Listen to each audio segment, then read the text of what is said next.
Welcome back to year number 12, week number 11, the Cascade Valley Coyotes.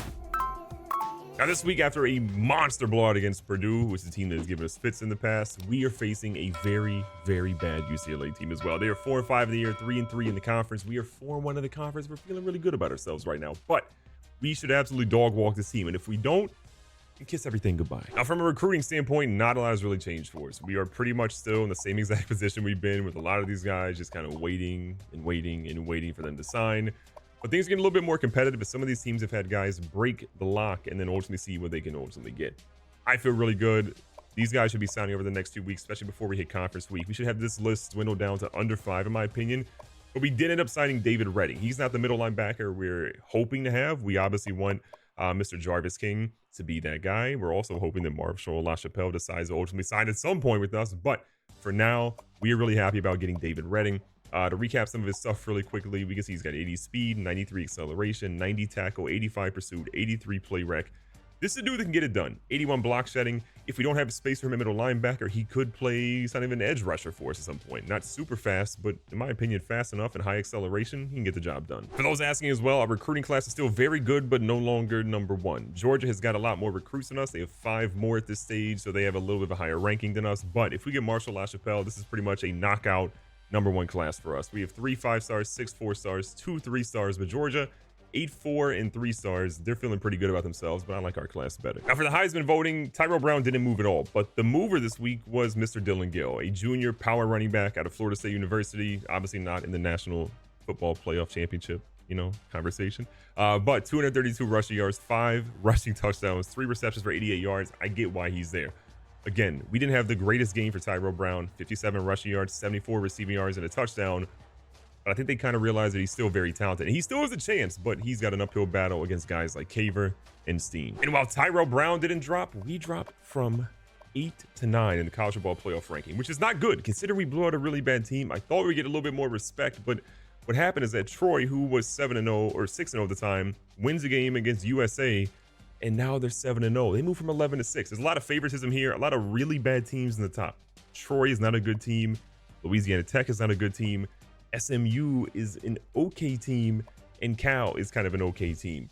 But again, them plus Auburn and Nebraska, who we play next week, are all undefeated, so they're getting the benefit of the doubt, unlike Florida State IRL. So we'll see what ultimately happens here. But again, with us playing Nebraska, the number 1 team in the nation, Nebraska, next week, if we beat them, we should without a doubt have a top 4 spot without question. Now, from an award standpoint, we're seeing a lot of our guys up for awards this year, which is great. We're down to the semi-finalists options here. Tyrell Brown is now number 8 on the Maxwell with Caver. We kind of all expected to be the number 1 option here. The Walter Camp, Tyrell Brown moves up to number 4 with Caver being number 1.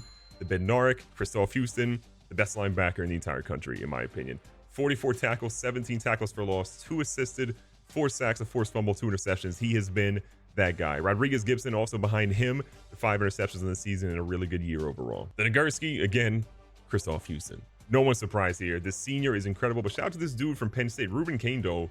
He's an 83 overall, true freshman, and he's doing really well. 6'5", 258, that dude's a stud. The O'Brien, Caver is there, but look at Taylor Reed, the number 4 spot, the only freshman in the top 4. You love to see that. Go to the Walker, Tyrell Brown behind Gill. He's got 894 yards and 15 touchdowns with 417 receiving yards. Tyrell Brown, 727 yards, 16 touchdowns, 286 yards receiving and 2 touchdowns.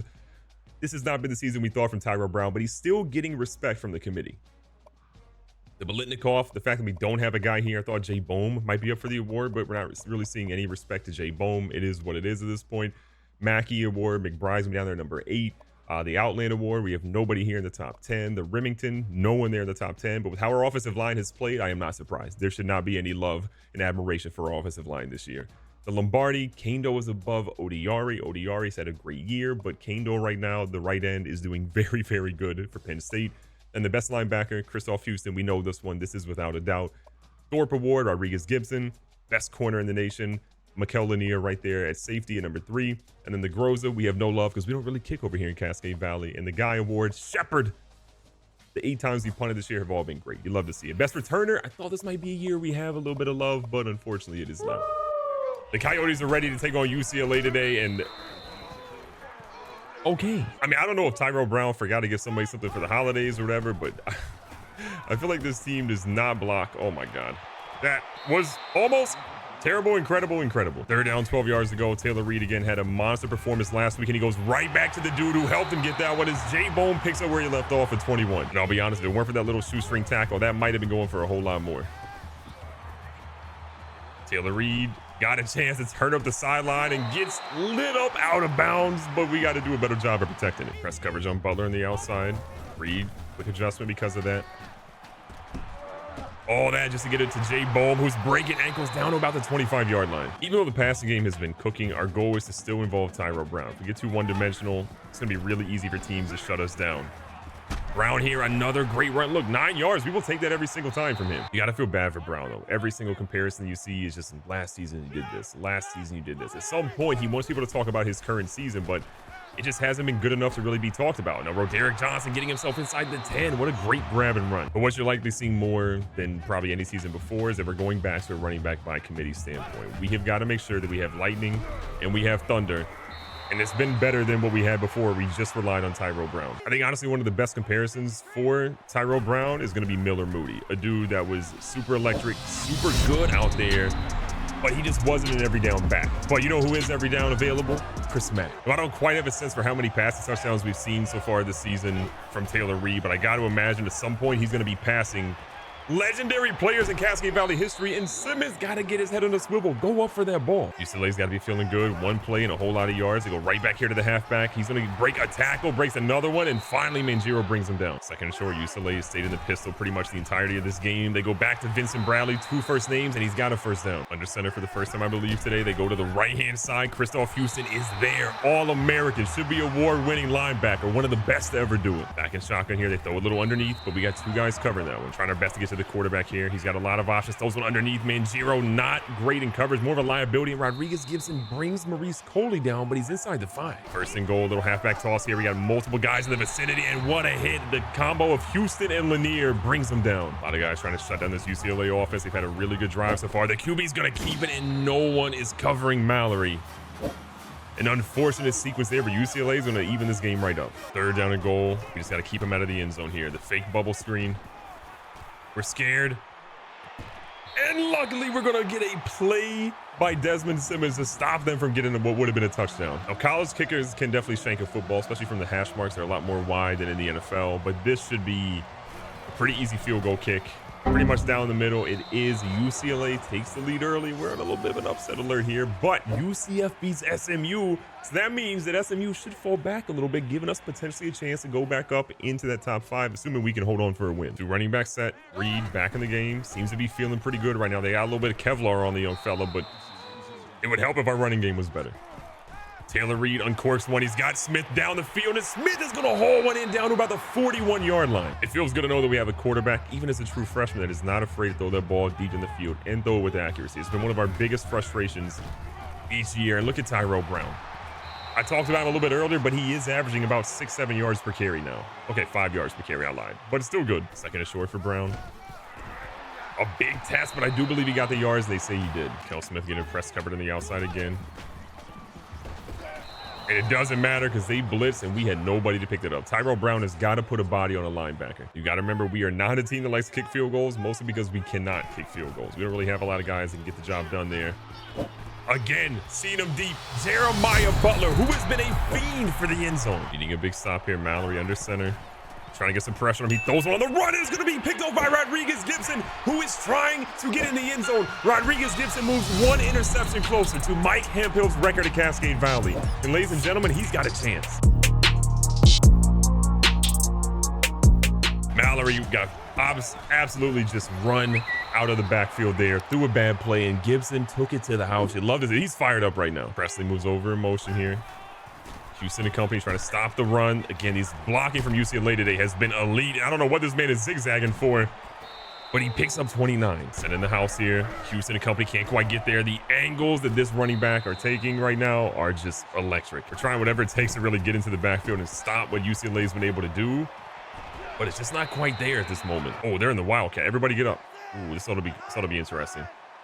Send a man in motion. He keeps it. We got guys there. Rodriguez Gibson steps up. He's so good in pass and run defense. He's just an elite corner all around. How many corners, you know, that'll step up like that and make a play on the run? Like, it's wild to see how good he is. Mallory dumps one off, and that almost went to Mikel Lanier. UCLA goes in pretty much a 5 wide right now. The quarterback got one, and it's Pumphrey who blows right by us. Pause if needed. 25 yards later, UCLA's within 4. 3:14 left here in the first half. We know we got to get a drive going and get some points on the board to put the pressure on UCLA. Taylor Reed out here.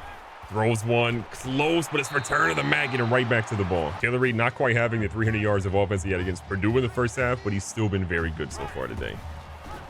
This ball going to Tyrell Brown, who's breaking some ankles, pushing his way up for what looks to be a 13-yard run. We haven't said that in a long time. Brown stays in the backfield on this play. Looking to go somewhere, but there's just nowhere for him to run on that one. Lost it 2. 2nd and 12.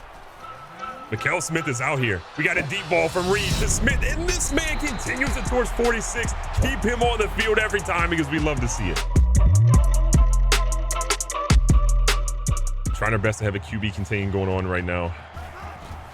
Mallory tries to go, but it's Christoph Houston again over the top, stopping him. So with 34 seconds left, UCLA will kick a field goal to put them down potentially 8 points from pretty easy distance. They nail that one. It's an 8-point game. We have 32 seconds and a timeout to try to get more points on board ourselves. Clock does stop if you get a first down. But we're also going to throw that one away with 5 seconds left. We're going to attempt a kick that, doesn't really happen a lot here. A field goal kick. Shepard is going to be the guy lining up for this one. Thornhill on the hold. This is an absolute boom. And Evan Shepard is going to put Cascade Valley up 11 going into halftime. UCLA got gifted a ball on a really dumb throw by the true freshman. And after that, they do absolutely nothing, but they will lose 14 yards after a few positive plays. Jay Bohm is out here looking to get something big on the return.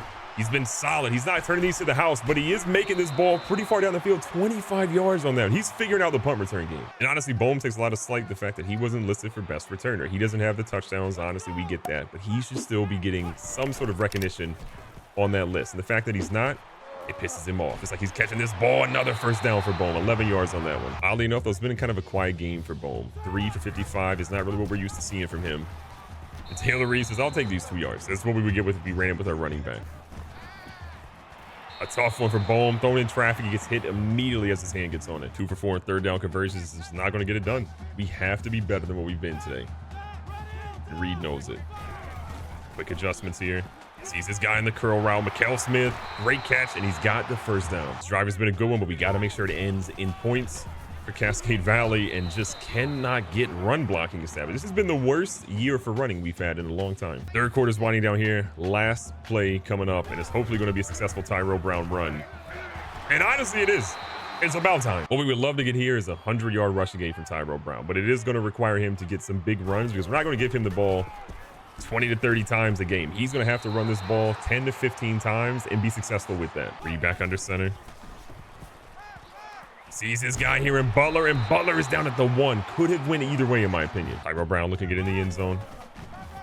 Hasn't been a good day for him on the ground, and he gets stifled right there. Coach McMervin says run it again. He tells his team to come out in the same exact play and run it, and Tyrell Brown this time gets a 1-yard touchdown run, and it's good for his team, but maybe not good for his Heisman resume. Mallory's been killing us out of the pistol. Goes right back to it here.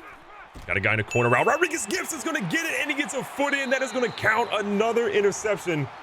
Tying the school record for most interceptions in the game with 2. Could he be the first to get 3? Reed back out here. Looking to dump it off. Finds this guy Tyrell Brown, who you know what he's going to do in the open field. Make a couple of guys miss. Got an opportunity to put this ball game away, but want to make sure we do it.